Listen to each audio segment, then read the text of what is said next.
यहाँ जोधपुर में कांग्रेस पार्टी के वरिष्ठ प्रवक्ताओं ने आपके समक्ष दो बात कही।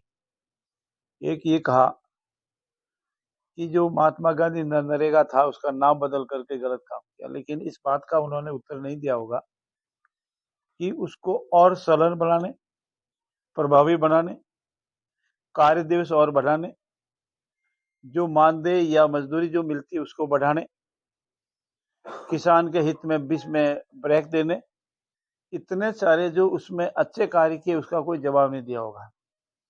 नाम बदलने की परंपराएं कांग्रेस में है, हमारा नाम बदलने से कोई ऐतराज नहीं है। और पार्लियामेंट में आदरणीय कृषि मंत्री जी ने इतने उदाहरण गिनाए कि एक ही परिवार के नाम, चाहे वो नेहरू जी हो, चाहे वो इंदिरा जी हो, चाहे वो राजीव गांधी जी हो, इनके नाम की योजनाएं हैं। उन्होंने कभी भी देश के यशस्वी गृह मंत्री जो रहे इतने उनके नाम से, अन्य जो जनप्रतिनिधि रहे, स्वतंत्रता सेनानी रहे, उनके नाम से नहीं रखा।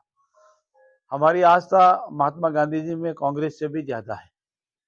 हमने बापू का सब जगह नाम रखा है, पर ये जो कानून था वो इतना प्रभावी नहीं था, इसलिए उसको प्रभावी बनाने, जनहित में बनाने, रोजगार को बढ़ाने, रोजगार का भुगतान सुनिश्चित करने, कार्य अवधि बढ़ाने और कृषि के समय काश्तकारों को जो परेशानी हो रही थी उन सबको ध्यान में रखते हुए सुधारात्मक कानून लाया है। इससे कांग्रेस को कोई परेशानी नहीं होनी चाहिए। कांग्रेस को परेशानी इस बात की है कि उनके पास न तो मुद्दा है, न आलोचना करने का कोई विषय है, न समालोचना का कोई विषय है, और न वो कोई जन आंदोलन कर पा रहे हैं। और उनका जो तथाकथित वोट चोर गद्दी चोर का अभियान चलाया, उसमें बिहार की क्या दुर्गति हुई वो आप सबके सामने है। दिल्ली में बड़ा सम्मेलन करने का आह्वान किया, वो पूर्ण रूप से फ्लॉप हुआ। विभिन्न जिला स्तरों पर या राजस्थान प्रदेश के स्तर पर किया, वो पूर्ण रूप से फ्लॉप हुआ।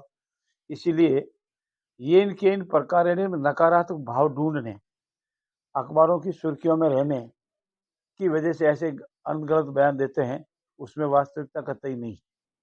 जहां तक नेशनल हेराल्ड का प्रश्न है, मैं उनसे आपकी मार्फत निम्रता से निवेदन करता हूं, क्या कोर्ट ने ये कहा है कि जो अनुसंधान अधिकारी ने अनुसंधान के अपराध प्रमाणित मानकर चालान पेश किया, क्या कोर्ट ने उसे झूठा माना? क्या आप इस बात का खंडन करने की स्थिति में है कि उनके विरुद्ध जो आरोप लगे वो किसी भी न्यायालय ने उनको आरोप से मुक्त किया? इतना सा हुआ है न्यायालय में कि जो चार्जशीट पेश हुई इसमें तकनीकी कमी है, तो कोर्ट ने कहा ये टेक्निकली गलत है, इसलिए आप दूसरी चार्जशीट पेश किया, जो भी आपको कानूनी अपनाना वो कानून अपनाइए। तो जो टेक्निकल कमी रह जाती है उसको दुरुस्त करके दोबारा पेश हो जाएगी। नेशनल हेराल्ड में वो जमानत पर है, उनके विरुद्ध आरोप अनुसंधान अधिकारी ने अनेक वर्षों के उपरांत इतने दस्तावेज इकट्ठे कर आरोप लगाए हैं। इसलिए कांग्रेस को इस पर इतनी इतराने की आवश्यकता नहीं है। और इस जरूर नेशनल हेराल्ड में जो आरोप हुए वे भयंकर स्कैंडल है, और एक न एक दिन आरोप प्रमाणित होगा और इसमें जो आरोपी है उनको जेल जाना पड़ेगा। उसके बाद में भी अभी क्या सरकार स्टैंड लेने जा रही है? देखिए, जहां तक अरावली का विषय है, अशोक गहलोत जी धीरे धीरे आजकल हमारे अपने हैं, अपने जोधपुर के हैं, लेकिन अपनी ही पार्टी में किनारे किए जा रहे हैं। तो जैसे तैसे करके सुर्खियों में रहना है तो वो कोई न कोई मुद्दा ढूंढते हैं। ये विषय माननीय सर्वोच्च न्यायालय के संज्ञान में है, और सरकार, और विशेषकर हमारी सरकार, चाहे अरावली हो, हमारे राजस्थान का कोई हिस्सा हो, हमारा वन विभाग नहीं घटे, पर्यावरण को नुकसान नहीं हो, वन क्षेत्र बढ़े और माइनिंग नियमों के अनुसार हो, इस पे पूर्ण रूप से सतर्क है, सतर्क रहेगी। किसी अरावली को कोई नुकसान होने की संभावना नहीं है, न होने देंगे। और जैसा भी इसमें स्टडी करने के उपरांत जो भी आवश्यक कदम उठाने पड़ेंगे वो सब उठाएंगे। चुनाव को लेकर कुछ बताया कि जिस तरह से नगर निकाय और निगम के चुनाव को लेकर उसी तारीख आदरणीय सैम लोढ़ा जी ने पहले यहाँ माननीय राजस्थान उच्च न्यायालय में रिट याचिका प्रस्तुत की, उनको मुंह की खानी पड़ी, और माननीय सैम लोढ़ा जी ने इसी के विरुद्ध माननीय राजस्थान उच्च न्यायालय के आदेश के विरुद्ध सुप्रीम कोर्ट में याचिका की, अपील की, और वहाँ भी उनको मुंह की खानी पड़ी। उनका भी वही हाल है, न कांग्रेस में हाल उनको एंट्री मिल रही है, न अपने क्षेत्र में सिरोही में कोई एंट्री मिल रही है, तो वो भी सुर्खियों में रहना चाहते हैं। माननीय न्यायालय ने जो कहा है उसकी हम पालना करेंगे। मैं आपकी मार्फत आम आवाम से भी निवेदन करना चाहता हूँ कि सरकार हमेशा चुनाव कराने को तत्पर तैयार थी और आज भी है। चुनाव सरकार नहीं करवाती, सरकार चुनाव आयोग कराता है, और चुनाव आयोग एक स्वतंत्र निकाय है, संवैधानिक संस्था है। वो जब भी कहेंगे हम चुनाव कराने को तैयार है। अब वोटर लिस्ट तैयार करना या ओबीसी कमीशन की रिपोर्ट लेकर के रिजर्वेशन देना, ये सब चुनाव आयोग का काम है।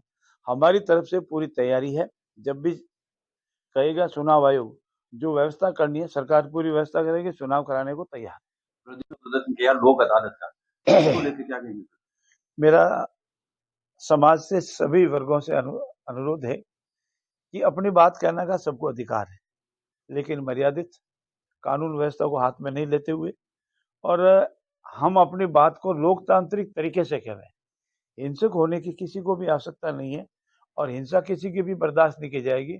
मुझे पूर्ण, वकील साथी भी हमारे साथी हैं, मुझे पूर्ण विश्वास है वो तो कानून को जानकार व्यक्ति है। वो व्यवस्थित रूप से लोकतांत्रिक तरीके से अपनी बात कहेंगे तो उनकी बात का संज्ञान लिया जाएगा और समाधान किया जाएगा। बहुत बहुत धन्यवाद।